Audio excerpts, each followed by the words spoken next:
ಅಮ್ಮು, ನಾನು ನಿಂಗೆ ಇವತ್ತು ಚಪಾತಿ ಮಾಡೋದು ಹೆಂಗಂತಂದು ಹೇಳ್ಕೊಡ್ಲಿ? ಚಪಾತಿ ಮಾಡೋದ್ರಾಗ ಏನು ಹೇಳ್ಕೊಡೋದಿರ್ತೈತೆ ಮಮ್ಮಿ? ಚಪಾತಿ ಮಾಡೋದ್ರಾಗ ಏನು ಹೇಳ್ಕೊಡೋದಿಲ್ಲ, ಆದರೆ ನಾನು ನಿಂಗೆ ಇವತ್ತು ವೆರೈಟಿ ಆಫ್ ಚಪಾತೀಸ್ ಮಾಡೋದು ಹೇಳ್ಕೊಡ್ತೇನೆ. ಮತ್ತು ನಂಗೆ ನಿಮ್ಮಮ್ಮ ಹೇಳ್ಕೊಟ್ಟಂಥ ಕೆಲವೊಂದು ಟಿಪ್ಸ್ನ ಇವತ್ತು ನಾನು ನಿನ್ನ ಜೊತೆಗೆ ಶೇರ್ ಮಾಡ್ಕೋತೀನಿ. ನೋಡು, ಮಾತೊಳಗೆ ಈಗ 4 ಪದರಿನ ಚಪಾತಿ ನಾವು ಮಾಡಿ ಮುಗಿಸಿದ್ವಿ. ಆಯ್ತು, ಈಗ ನಾವು ಚಪಾತಿ ಬೇಯಿಸಾಕತ್ತೇವಿ. ಅದಕ್ಕೆ ಸಂಬಂಧಪಟ್ಟಂಗೆ ಕೆಲವೊಂದಿಷ್ಟು ಟಿಪ್ಸನ್ನ ನಿಂಗೆ ಈಗ ಹೇಳ್ಕೊಡ್ತೀನಿ. ಯಾವಾಗ ನಾವು ಮೊದಲೇ ಚಪಾತಿ ಮಾಡ್ತೇವೋ ಆ ಚಪಾತಿನ ಲಟ್ಟಿಸ್ಕೊಳ್ಳೋಕ್ಕಿಂತ ಮುಂಚೆನ ಗ್ಯಾಸ್ ಹಚ್ಕೊಂಡು ಅದರ ಫ್ಲೇಮ್ನ ಜೋರಾಗಿ ಇಡ್ಬೇಕು. ಅಕಸ್ಮಾತ್ ಅವಸರದೊಳಗೆ ಏನಾರ ಗ್ಯಾಸ್ ಫ್ಲೇಮ್ ಲೋ ಇತ್ತಂದ್ರೆ ಒಂದೇ ಚಪಾತಿ ಚಲೋ ತಂಗ ಬೇಯಂಗಿಲ್ಲ. ಒಂದು ಲೆಕ್ಲಿ ಒಂದೇ ಚಪಾತಿ ಹಾಳಾಗ್ಬಿಡ್ತೈತಿ. ಒಂದೇ ಕದ ಚಲೋ ತಂಗ ಬೇಯಂಗಿಲ್ಲ. ಅಕಸ್ಮಾತ್ ಬೆಂದ್ರೂ ಚಪಾತಿ ಮೆತ್ತಗಾಗಂಗಿಲ್ಲ. ಸೆಕೆಂಡ್ ನಾವು 2 ಪದರಿನ ಚಪಾತಿ ಹೆಂಗೆ ಮಾಡೋದಂತ ನೋಡೋಣ. ಅದಕ್ಕೆ ಒಂದು ಉಳ್ಳಿ ಚಪಾತಿ ಹಿಟ್ಟನ್ನ ಈಗ ನಾ ಹೆಂಗೆ ಲಟ್ಟಿಸ್ಕೊಂಡೇನೋ ಹಂಗೆ ಲಟ್ಟಿಸ್ಕೊಂಡು ಒಳಗೆ ಒಂದು ಸ್ವಲ್ಪ ಎಣ್ಣೆ ಹಿಟ್ಟು ಹಾಕಿ ಈಗ ನಾ ಹೆಂಗೆ ತೋರಿಸೇನೋ ಹಂಗೆ ಫೋಲ್ಡ್ ಮಾಡ್ಕೊಂಡು ಲಟ್ಟಿಸ್ಕೋಬೇಕು. ಈ ಥರ ಲಟ್ಟಿಸ್ಕೊಳ್ಳುವಾಗ ದಂಡಿನೆಲ್ಲ ಚೆಂದಾಗಿ ಲಟ್ಟಿಸ್ಕೋಬೇಕು. ಇಲ್ಲಾಂದ್ರೆ ದಂಡಿ ದಪ್ಪ ಆದ್ರೆ ದಂಡಿ ಬೇಯಂಗಿಲ್ಲ. ಭಾಳ ತೆಳ್ಳಗೂ ಆಗಬಾರ್ದು. ಭಾಳ ತೆಳ್ಳಾತಂದ್ರೆ ಇದು ಹರಿಯೋ ಚಾನ್ಸಸ್ ಇರ್ತೈತಿ. ಇದಾದ್ಮೇಲೆ ಯಾವಾಗೂ ನಾವು ಚಪಾತಿ ಹಂಚ ಮೇಲೆ ಹಾಕಕತ್ರೂ ಗ್ಯಾಸ್ ಫ್ಲೇಮ ಹೈಯ ಇರ್ಬೇಕು. ಅಕಸ್ಮಾತ್ ಒಂದು ಚಪಾತಿ ಆಗೋಡ್ದ ಇನ್ನೊಂದು ಚಪಾತಿ ಆಗಲಿಲ್ಲ ಅಂದ್ರೂ ಚಪಾತಿ ತವಾ ಮೇಲೆ ಹಾಕೋಕ್ಕಿಂತ ಮುಂಚೆ ಆದರೂ ಗ್ಯಾಸ್ ಫ್ಲೇಮ್ ಹೈ ಇರ್ಬೇಕು. ನೋಡು, ಇದು 2 ಪದರಿನ ಚಪಾತಿ. ಈಗ ನೆಕ್ಸ್ಟ್ ನಾವು 4 ಪದರಿನ ಚಪಾತಿ ಇನ್ನೊಂದು ಥರ ಹೆಂಗೆ ಮಾಡ್ತಾರಂತ ನೋಡೋಣ.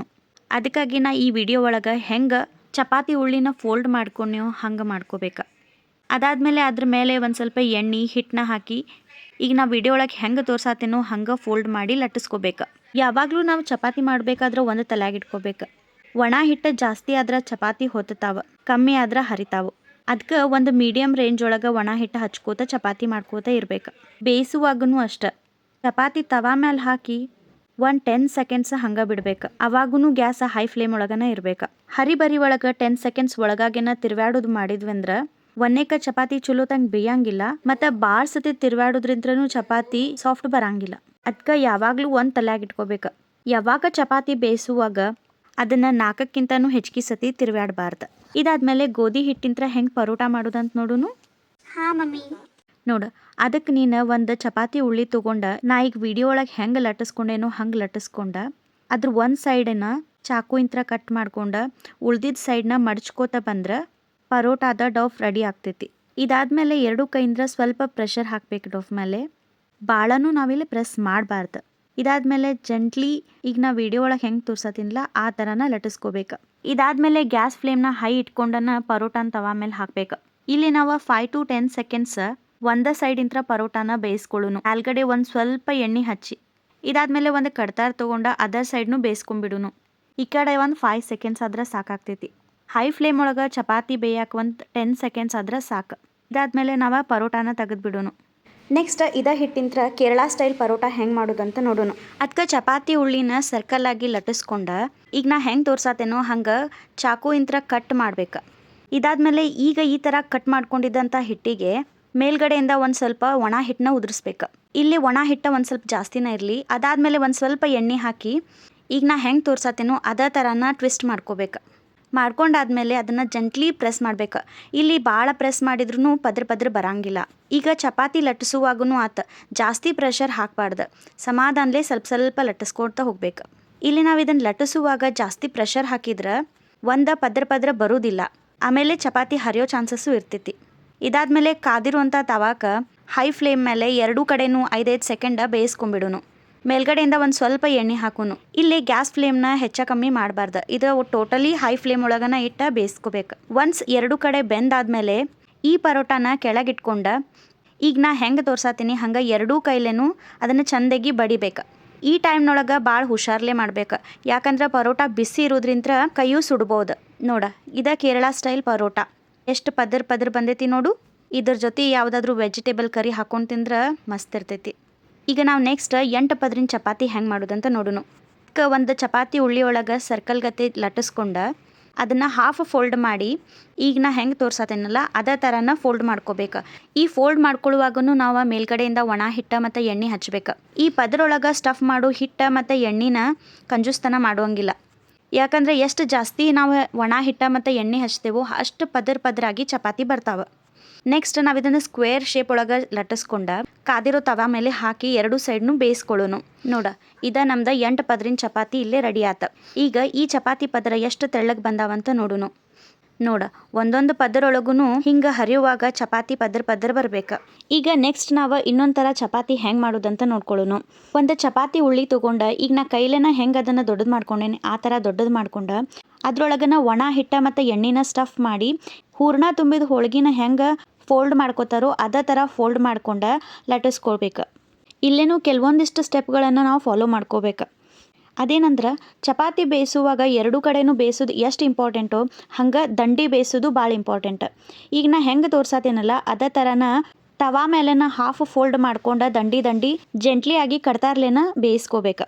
ಈಗ ನೆಕ್ಸ್ಟ್ ನಾವು ಇನ್ನೊಂದು ಥರ ಕೇರಳ ಸ್ಟೈಲ್ ಪರೋಟಾನ ಹೆಂಗೆ ಪ್ರಿಪೇರ್ ಮಾಡೋದಂತ ನೋಡೋನು.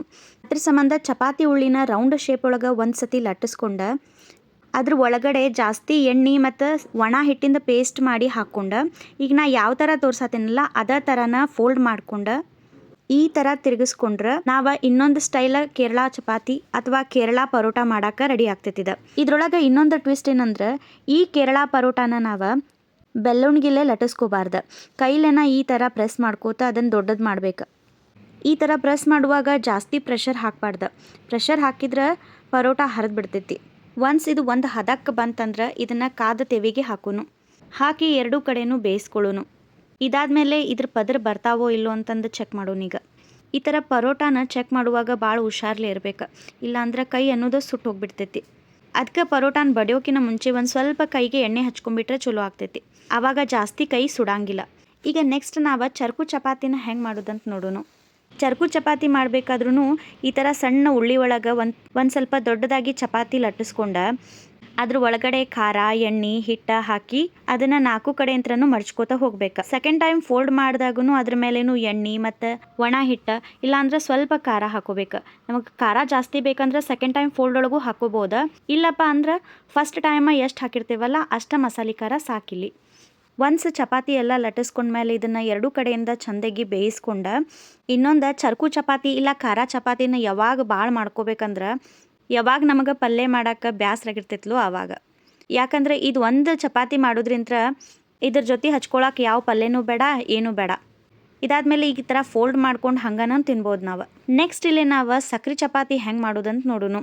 ಸೇಮ್ ಸಕ್ರೆ ಚಪಾತಿಗೂ ಒಂದು ಸ್ವಲ್ಪ ಚಪಾತಿ ಉಳ್ಳಿ ತೊಗೊಂಡು ಅದನ್ನು ಒಂದು ಸ್ವಲ್ಪ ದೊಡ್ಡದಾಗಿ ಲಟ್ಟಿಸ್ಕೊಂಡು ಅದ್ರೊಳಗೆ 1 ಚಮಚದಷ್ಟು ಸಕ್ರೆ ಹಾಕ್ಕೊಂಡು ಈಗ ನಾ ಯಾವ ಥರ ತೋರಿಸಿನಲ್ಲ ಅದೇ ಥರ ಟ್ವಿಸ್ಟ್ ಆ್ಯಂಡ್ ಫೋಲ್ಡ್ ಮಾಡ್ಕೊಂಡು ಚಪಾತಿನ ಲಟ್ಟಿಸ್ಕೊಂಬಿಡೋನು. ಇಲ್ಲಿ ನಾವು ಸಕ್ರೆ ಹಾಕೋದ್ರ ಬದಲಿ ಸಕ್ರೆ ಪುಡಿ ಹಾಕಿದ್ರೂ ಚಲೋ ಆಗ್ತೈತಿ. ಈಗ ಸದ್ಯಕ್ಕೆ ನನ್ನ ಕಡೆ ಸಕ್ರೆ ಪುಡಿ ಇಲ್ಲ ಅಂತ ಸಕ್ರೆ ಹಾಕಿ ಮಾಡಾಕತ್ತೀನಿ. ಇದಾದಮೇಲೆ ಇದೇ ಚಪಾತಿನ ಚೆಂದಾಗಿ ಬೇಯಿಸ್ಕೊಂಡು 2 ಕಡೆ ಅಂತನೂ ಆಮೇಲೆ ನಾವು ತಿನ್ಬೋದು. ಇದಕ್ಕೆ ನಾವು ಸಕ್ರೆ ಪರೋಟ ಅಂತಲೂ ಕರಿಬೋದು. ಇಷ್ಟೆಲ್ಲ ಚಪಾತಿ ಟೈಪ್ಸ್ ನೋಡಿದಾದ್ಮೇಲೂ ಇನ್ನೂ ವೆರೈಟಿ ಆಫ್ ಚಪಾತಿ ತಿನ್ಬೇಕಂತಂದು ಅನ್ಕೊಳ್ಳೋರ ಈ ಥರ ಚಪಾತಿನೂ ಟ್ರೈ ಮಾಡ್ಕೋಬೋದು. ಅದ್ರೊಳಗೆ ಉಳ್ಳಿನ ಹೆಂಗೆ ಲಟ್ಟಿಸ್ತೇವೋ ಆ ಥರ ಲಟ್ಟಿಸ್ಕೊಂಡು ಒಳಗೆ ನಮಗೆ ಯಾವ್ದು ಬೇಕಾಗಿರ್ತೈತಲ್ಲ ಆ ಹಿಂಡಿನ ಹಾಕ್ಕೊಂಡು ಈಗ ನಾ ಯಾವ ಥರ ತೋರ್ಸತ್ತೀನಿ ಆ ಥರ ಲಟ್ಟಿಸ್ಕೋಬೇಕು. ಈ ಚಪಾತಿನೂ ಪಾಪು ಮಸ್ತ್ ಇರ್ತೈತಿ ತಿನ್ನಾಕ. ಯಾವಾಗ ಮನ್ಯಾಗ ನಮಗಿಷ್ಟ ಆಗ್ಲಾರ್ದು ಪಲ್ಯ ಮಾಡಿರ್ತಾರೋ ಈ ಚಪಾತಿ ಬೆಸ್ಟ್. ಅವತ್ತು 8 ಥರ ಫೋಲ್ಡಿಂಗ್ ಮೆಥಡ್ ಮತ್ತು 4 ಥರ ಸ್ಟಫಿಂಗ್ ಚಪಾತಿನ ನಾನು ಹಿಂಗೆ ಇವತ್ತು ಹೇಳ್ಕೊಟ್ಟೆ. ಐ ಭಾರಿ ಆತ್ಲಾ ಮಮ್ಮಿ.